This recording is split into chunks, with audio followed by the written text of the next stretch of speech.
First, I'd like to say thank you for the discussion. It was really insightful.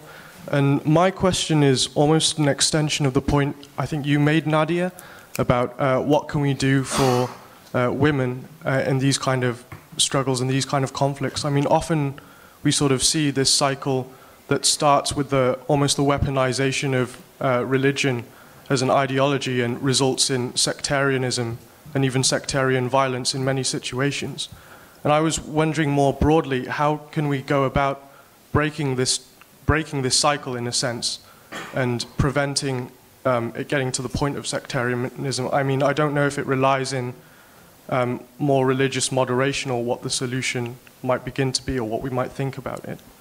Okay, thank you. Since the microphone is there, if you just go to the person next. Yeah. My question is about how we can actually define what ISIS is. Because for a long time we've been referring to this as the Islamic State. But does that word does that word state necessarily mean this is a nationalist movement? And if it doesn't, what exactly is it that negates its being a nationalist movement, and what in fact is it instead? Okay, thank you. And there was a question here. Yeah, go ahead.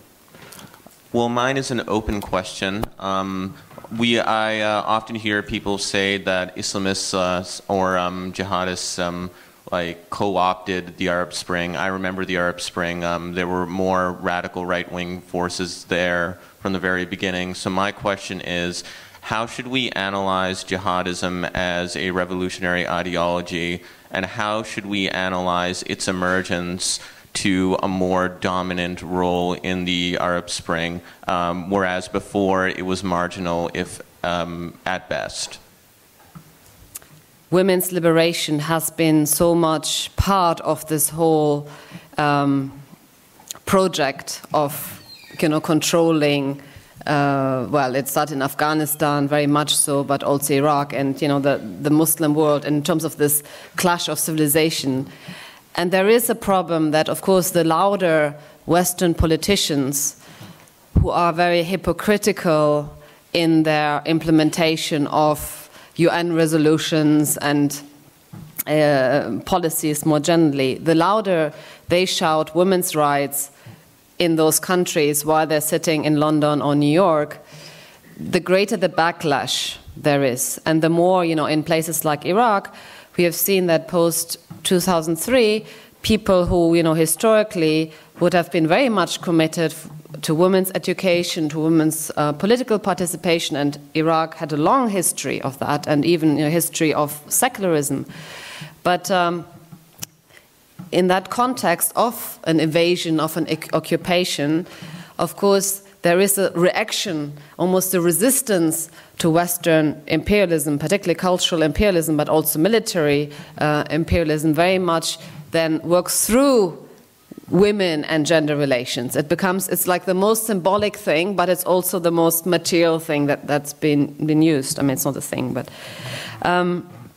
So on one level, I think we have to urge our politicians to actually rethink their rhetoric.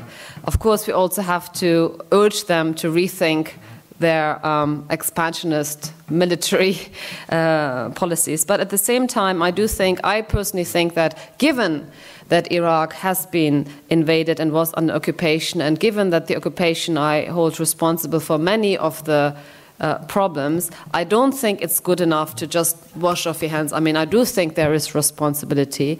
And one of the things that I would ask the British government is to actually put pressure on the Iraqi government in terms of really trying to establish a more unified government. I mean, what the US and the Britain has been doing over the last years is actually facilitated and enabled sectarian, authoritarian leader to very much marginalized Sunni communities to the extent that they were actually happy when some people were happy when ISIS entered Mosul because they have been so much oppressed by the Iraqi government.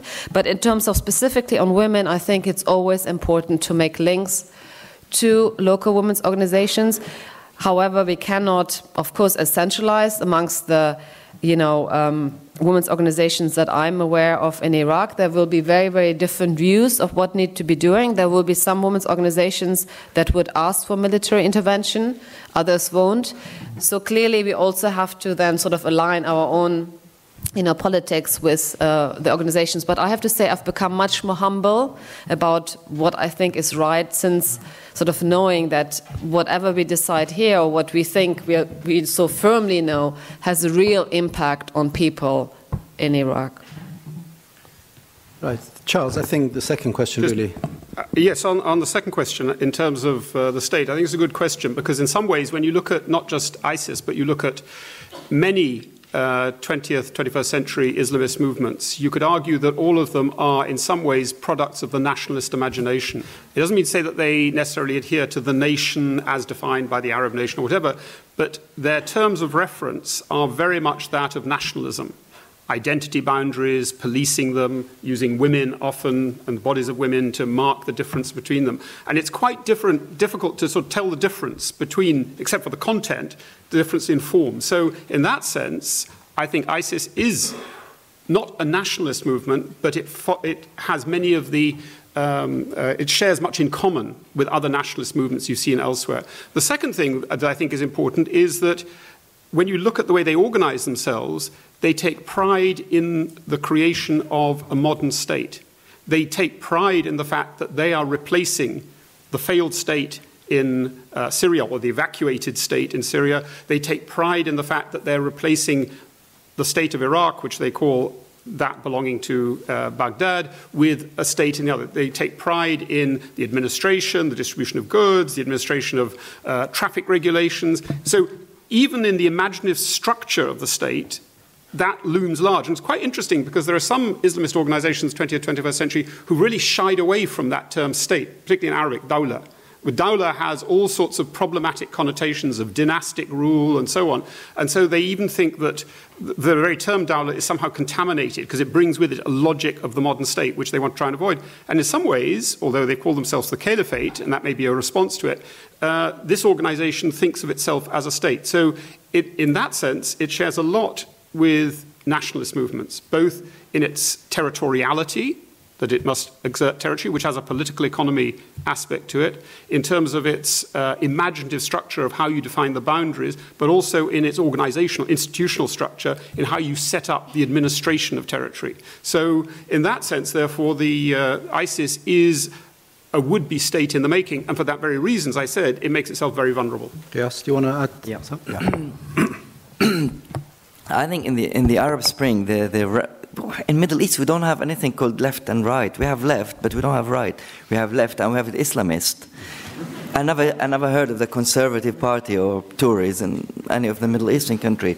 But I tell you something, from the Arab Spring, if you take Tunisia, Libya, Syria, Egypt, and Yemen, the right wing, where they are the Islamists, they joined later when they thought the revolution is going well. I mean, the Muslim Brotherhood in Egypt, they joined later. They waited, and then when they were able to jump in, they did. In Syria, 2 months, the first 2 months of the revolution, since March 2011 till April, there were secret negotiation between the regime and the Muslim Brotherhood. And when it failed, they had few rounds in Doha, in Qatar, this sponsors of the Muslim Brotherhood, and in Istanbul, Erdogan again.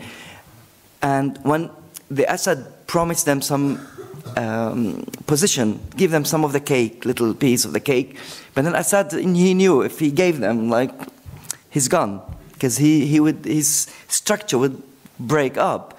So the moment he said no, the Qataris, Al Jazeera changed and directed all, became from with the regime a bit quiet, and then immediately had a U-turn against the regime. So the right wingers never participate in the revolution. Jihadism cannot be a revolution. It's like they bring you back. I mean, the ISIS or the Nusra or the Muslim Brotherhood, they have something called Salafist, like, which means the past. They just drag you to the past. They have no rules. Everything comes from the Quran, and then it's sometimes some communities are happy to have some rules from the Quran, but then it's also they have like some misinterpreted rules of the Quran. So they cannot be progressive. They cannot bring you human rights. They cannot function. They want to. It's why the ISIS is beheading people just to spread their control by terror. And the Muslim Brotherhood. I mean, I work very closely on Tunisia. I'm more Tunisian specialist, and I see. I was there when Ennahda took over, and the first moment they took over, they established an idea that how we will stay there forever. And then the ex-former Prime Minister Hamad Jbeli, he said, I am the sixth Caliphate. How can these people be revolutionary? But in a country like Tunisia, it's fantastic because it's a proper secular country. They couldn't penetrate this structure of the Tunis, and it's one people, like they don't have Shia, Sunni, Christian, any other. They are one people, and they are really, civil state is very good, but in other countries, no. I don't know if I understood you, if you say the Americans were there in the beginning. Is it what you asked, or? I was just wondering, that there seems to have been less opposition to the prospect of the UK taking military action than there has been the last few times that it's either been proposed or has actually happened. I know you already sort of touched on this, Nadia, but I just wondered, do you think that's because the situation is actually more ambiguous in terms of what military action could achieve, or is it just the way that it's been presented? And again, I know you have already touched on this a bit, but are you at all optimistic about what could be achieved by airstrikes and the currently contemplated military action? Was that directed to anybody in particular, or anybody? Okay, right. Okay, over there. Yeah, that's right. So yesterday we saw the beheading of a French hostage in Algeria. So my question is, do you think that ISIS is organized enough to act as a central authority and lead or fund all the terrorist group to plan new ISIS seeds everywhere in the world? And if those groups would agree to that, or do they have completely different agendas and don't want to be part of a larger group? Okay, and the next and last question in this round. Yeah. Just a specific point on Iraq. Is there any sort of hope for it not splitting up along sectarian lines, or is there going to be something like what we saw in the later stages of the US occupation, the sort of Sunni awakening? Is the prospect of that in any time likely in order to maintain Iraq as a unitary state, or are the divisions caused by the al-Maliki government too severe, as it were? Good, okay. Again, maybe the question of this question is going to be with us for some time, I'm sure. Some of you perhaps already know the results of the vote in the House. Yeah, 514 in favor. 514. 40 in favor, yeah. Not a surprise, but at least the result is out. Not that you expressed some kind of split in one's conscience. As an academic who, and many of us marched up and down the streets of London going back 10 years, February 2003 comes in mind against intervention. But now the whole question has acquired a level of, well, complexity perhaps, or ambiguity, if not urgency, that requires a re-examination of the question. Need us remind ourselves that at that time the question of military intervention was explicitly, at least, one of the objectives was regime change. This time it's couched in terms of humanitarian aid and relief for against ethnic cleansing and genocide of some sort. Nadia, over to you.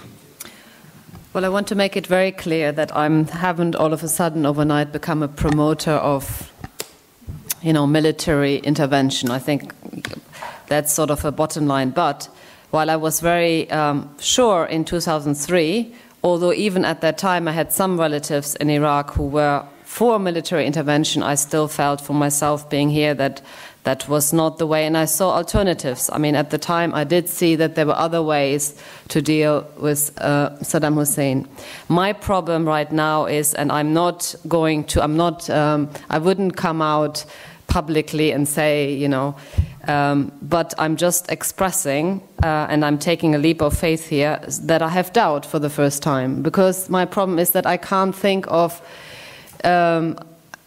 you know, in a moment, in specific moments, I can't think of the alternative that would, you know, prevent the larger loss of life. And I'm also not saying that have actually considered a sort of prolonged military intervention. I know the longer it goes on, the greater the chance that there are actually more civilians that are dying as a result of it. But I do think that, the example I gave was when ISIS was outside of Erbil, and if they wouldn't have been targeted, they would have probably gone into Erbil. Okay.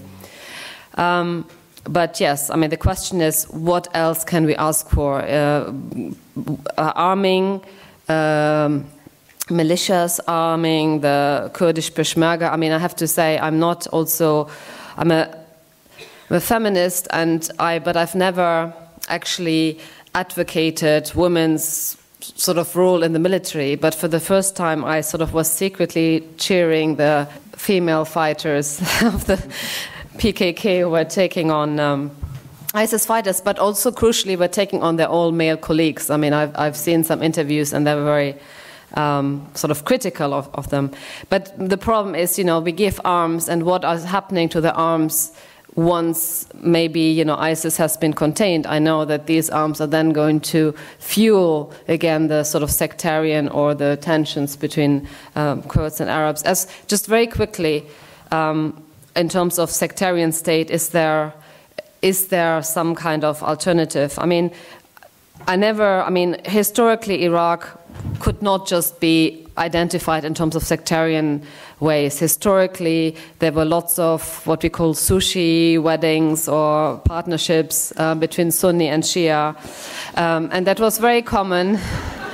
I'm a result of a sushi relation, and that was very common amongst especially urban middle-class Iraqis.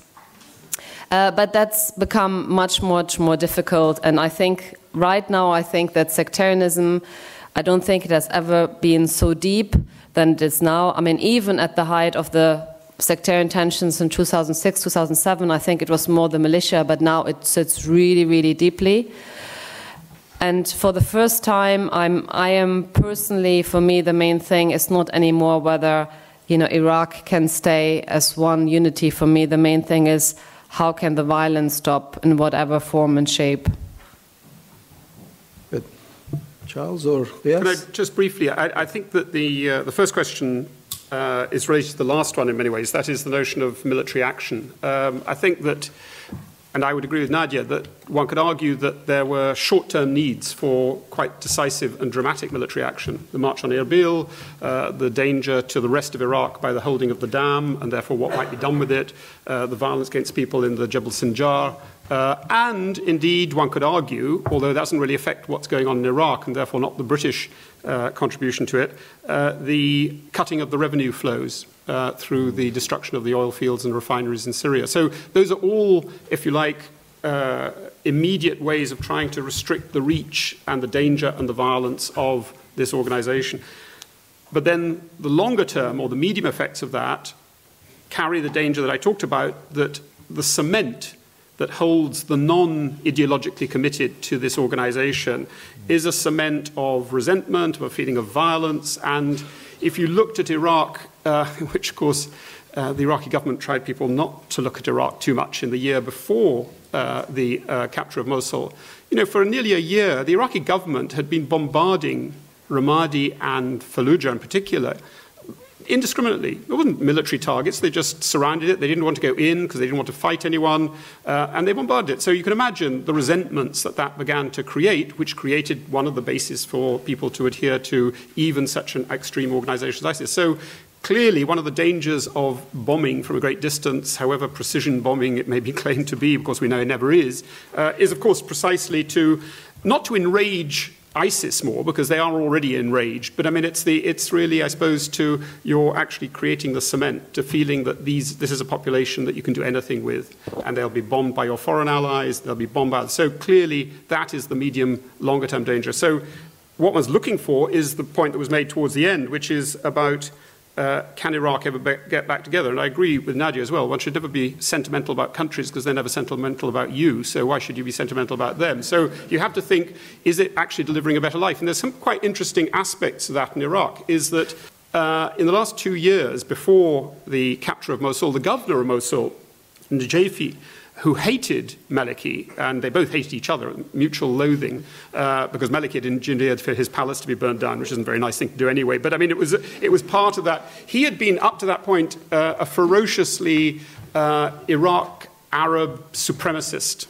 And therefore, any encroachment, and if you look at the map of Mosul, it doesn't tell you here, any encroachment by the Kurds upon his region was regarded as outrageous. But then he began to realize that the Kurds had managed to carve out rather a good deal.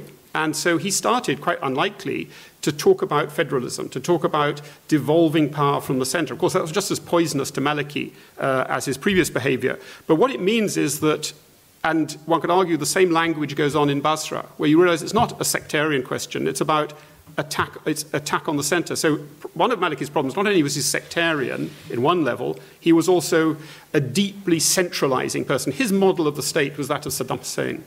That was, and of many others in Iraqi history. Keep it together by force if necessary. Any devolution of power is the fragmentation of the state. And I suppose one of the key questions to ask is if enough Iraqis can be persuaded that federalism is not fragmentation, that actually the place is stronger and gives a better life to the people inside it, if it is devolved in some way, then that might be a possibility. But I wouldn't hold out too many hopes about that being something that people will immediately come to.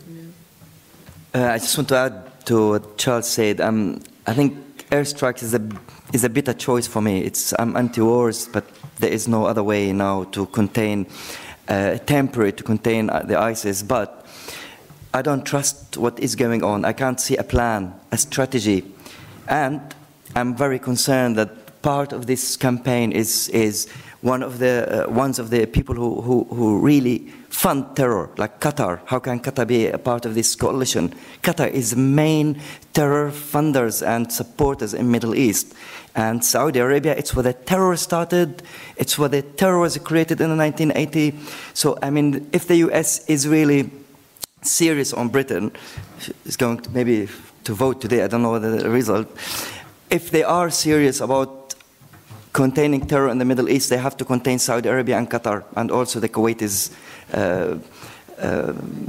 businessmen. So we can't have, yeah, some businessmen are funding clearly it's in the news, funding the Jabhat al-Nusra in Syria. So I can't see like somebody like the foreign minister of Saudi Arabia say, we will find terrorism wherever we found it.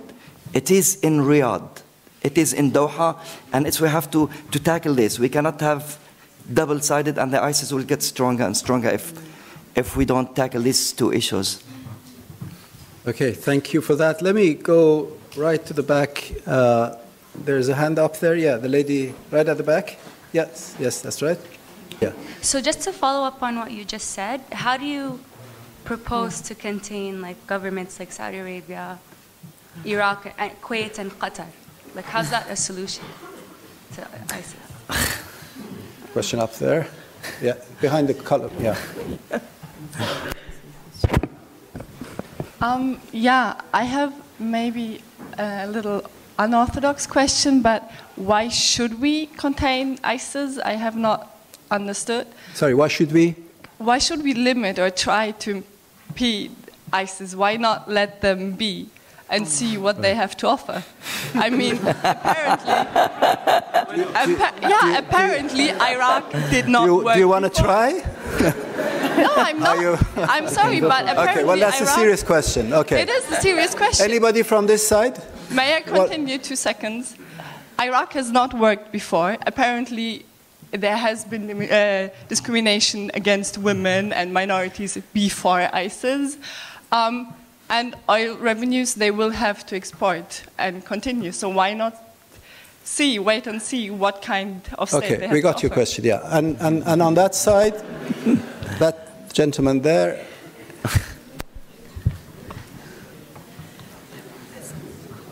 Yeah, my question is the panel going to get off the fence and recommend boots on the ground? boots on the ground. Right. Let's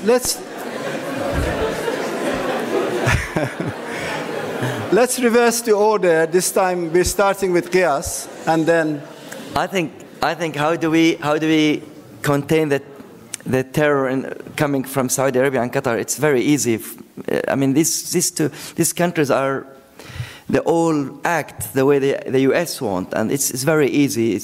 I mean, listen, the Saudi terrorism support and the Qatari terrorism support in Syria and different places clashed last few months, and the Saudis, Qatar, Bahraini, and the Emiratis withdrew their ambassadors, you know, and threatened with stepping up the procedures against Qatar. Last week, Qatar dismissed many of the Muslim Brotherhood leaders, especially the Egyptians, and I think I heard they gone to Malaysia. So it's very easy to contain them. We don't need to bomb Qatar to contain it. It's really easy. I want to answer quickly. Why don't I think this is? I mean, it's a joke, nice joke, but for me, it's like, I mean, they can, in a democratic state, they can form their own parties and they go to the parliament or campaign, but it's like, I mean, a man who just brings somebody and behead them. They don't belong to the human beings. I'm sorry. Okay, Charles, you're second again. Yeah, I think, well, two things of why should we contain ISIS, partly because, of course, we created it. So you could argue, therefore, that we've created the very conditions under which the poor old Iraqis of the northern Iraq and now in Syria are part of it. So you could argue there's a degree of responsibility. It's quite interesting that the British Secretary of Defence said that we're in for a 2 or 3 year war. The trouble is with Secretaries of Defence, especially the ones who've just been appointed, they have no sense of history at all. Actually, we're in the middle of a 20-year war, which his country and he supported at various moments. So I think one has to be quite cautious about that. But in terms of why should we morally or why should we politically? Morally, people can make their judgment about how ISIS has behaved and visibly behaved and performed in the way that we've seen. And people may find that deeply exceptional, and for understandable reasons. Why should we politically? Well, clearly, it depends who we are. You know, if we are Europe, Western, United Kingdom, or whatever it happens to be, then clearly what we see in Baghdad, with all its faults, is better as far as we're concerned than what we see in ISIS. So there's a sort of pragmatic realpolitik notion that if that's going to disrupt what we think is better in Iraq, and to be fair, although Maliki was dreadful, and there are others who are just as dreadful around him, there's still a possibility of doing things there because there is a civil society, there is a beleaguered but still critical media. There is a sense of representation, certainly at local government level. People are very cynical about what happens at national level. So there are, in a sense, possibilities of change. We don't see much of that in the ISIS domains. So I suppose their own behavior, to some extent, has brought this upon them in that way. Boots on the ground, no, I think boots on the ground created it. So in a sense, it was the very notion of what goes with military occupation. Even with the best intentions, military occupation leads to often shooting people at roadblocks, detaining people without trial, all the things that, in a sense, create the very basis on which groups like ISIS have thrived. The resentment of the foreigner, the resentment of the intruder, the resentment of the invader, which are all perfectly understandable and sometimes very deeply understandable. So they give birth to something else. So boots on the ground would certainly have negative consequences, and as we were saying, even airstrikes can have their problematic consequences as well. I guess it depends what kind of boots. I mean, not not in the fashion sense, but no, I mean, it's okay. So we are actually speaking about a situation where there is no. It's between bad and worse we are choosing here. And so pushing back ISIS, I mean, the moments where ISIS have been pushed back now by for instance, Kurdish fighters. I mean, these are also boots on the ground.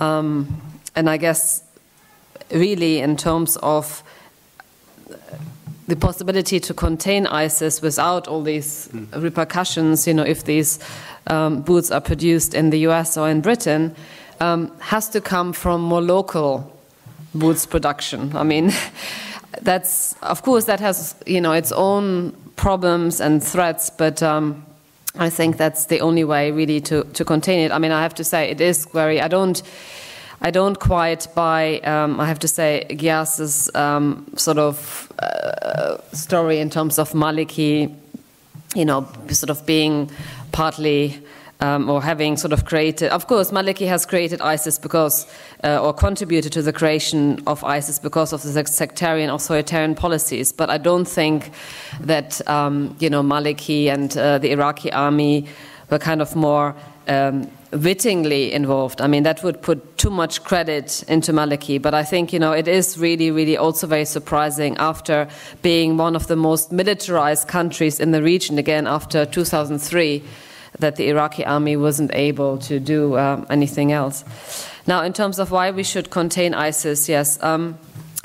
No, I mean, I think we need to take your question seriously. Fair enough. I mean, I said there's a continuum of discrimination against women and also ethnic minorities. But as Charles already pointed out, it's a matter of degree. And even, unfortunately, we're in a situation in Iraq and also elsewhere in the region where, you know, people every period, people think, you know, it cannot get worse. And then when you sort of look back, things actually look retrospectively better to the extent that there is quite some nostalgia now. For instance, there's a sanctions period during Saddam Hussein, and I can tell you that was not a good period. But, you know, I think that I think, you know, I can understand where your question comes from, but from my perspective, having links with people in Iraq who are actually directly or indirectly suffering at the hands of ISIS, although they have also suffered from Saddam Hussein and from sanctions and from occupation and from Maliki.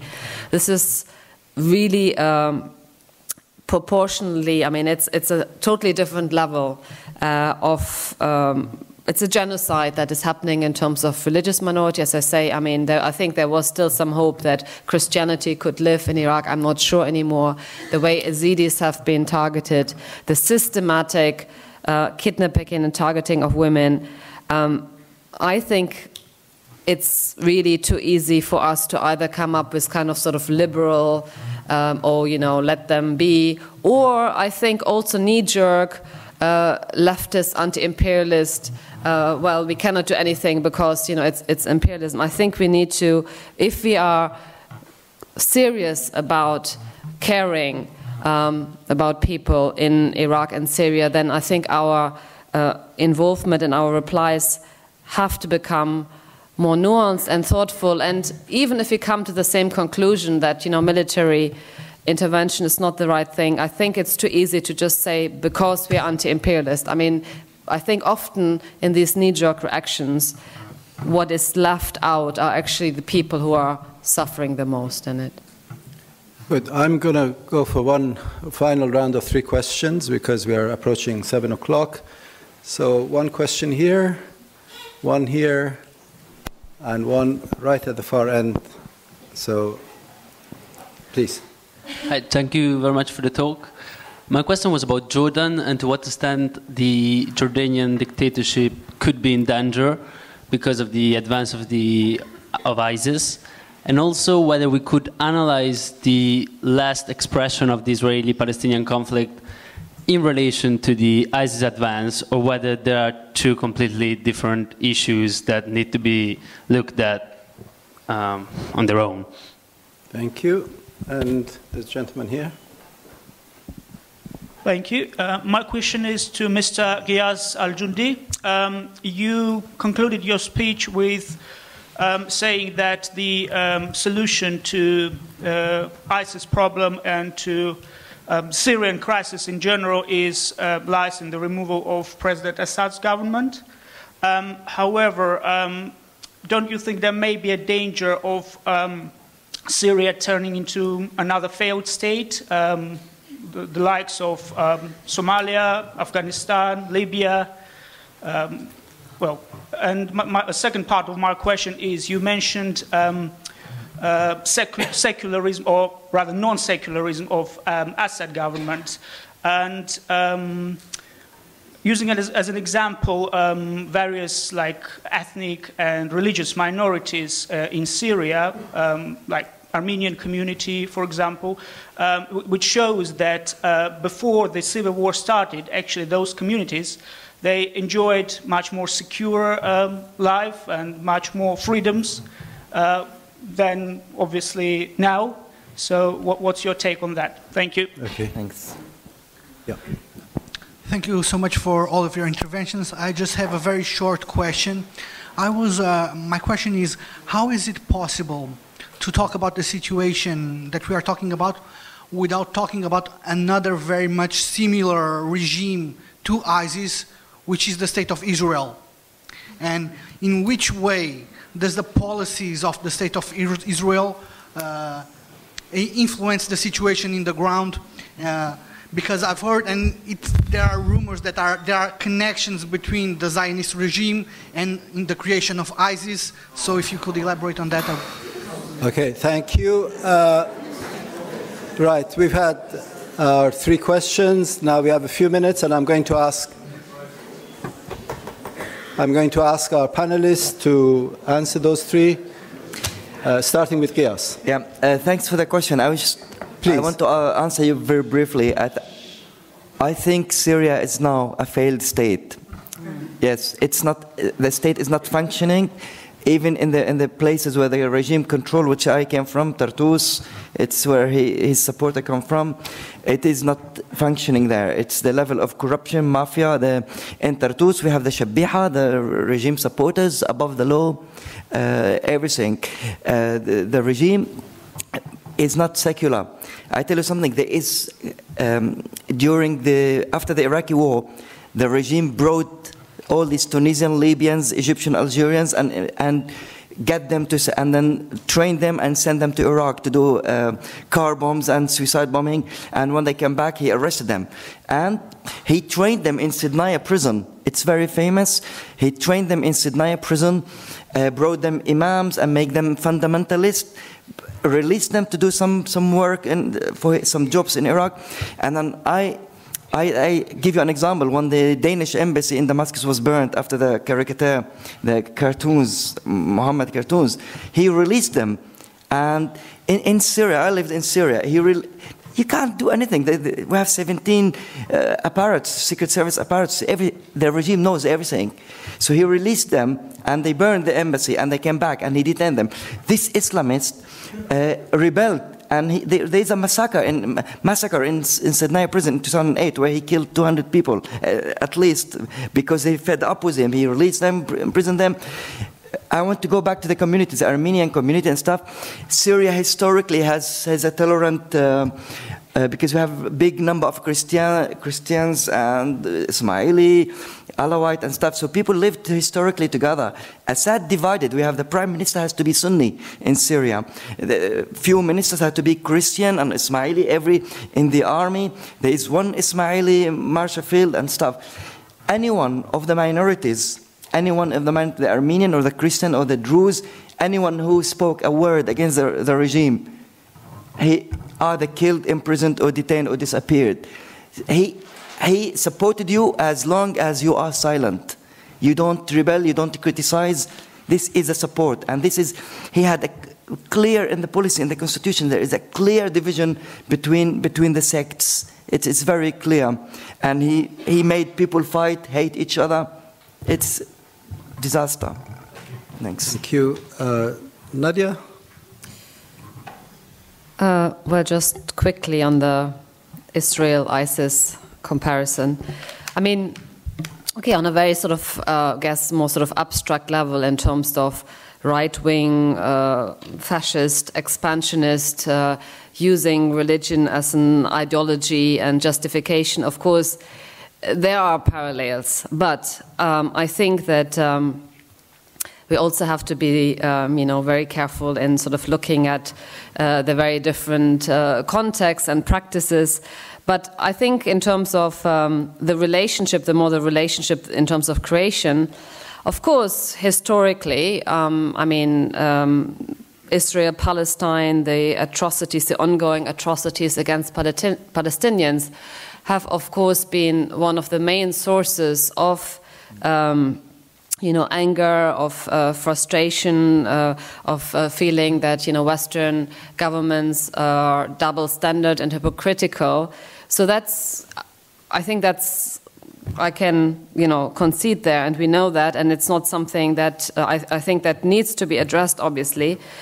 But at the same time, I really think that it's far too simplistic to explain away ISIS by reference to Israel, and I have to say I'm getting sort of a bit impatient and fed up with everything. Also in Iraq, everything it's Israel or it's Americans, and I think that's just too easy. And in some ways, it actually takes away agency from local actors who are very much complicit. And certainly in the Iraqi context, I hold Iraqi politicians who are extremely corrupt as much responsible as international actors.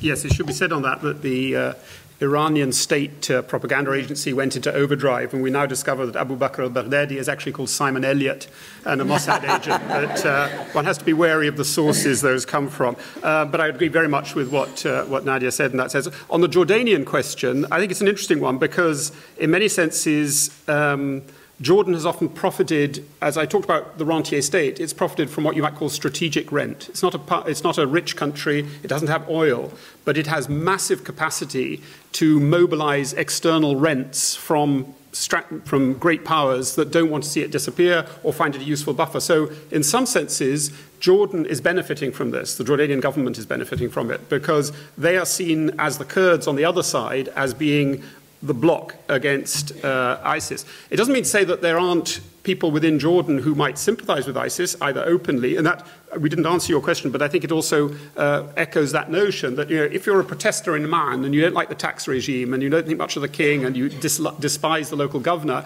you raise the black flag of ISIS, and that really gets them hopping around. So it's a kind of a way of provoking. And I think the identification that you were talking about in the Algerian case is not so much an organizational network, but rather, as in Al-Qaeda, in a sense, you declare your affinity with it to give yourself a bigger boost, to demonstrate that you're not just a local group of malcontents, but you're actually part of a larger movement. So it has a lot of that symbolic value. And I think in Jordan, whether or not there's really a groundswell, the predecessor of Baghdadi was Zarqawi, after all, who was Jordanian. And so there are obviously people who do sympathize. My own sense about Jordanian society is they don't create a significant group in Jordan itself, but they are there, certainly.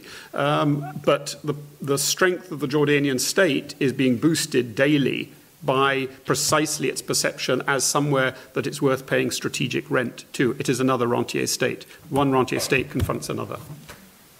Right, thank you very much. I want to pay my gratitude to the panelists who've given us a lot of insight. I hope you agree that they've definitely delivered the title of the session, which was Beyond Religion, ISIS and the Crisis in the Middle East. They've definitely opened up, I think, a very rich and insightful box for us, a lot of food for thought.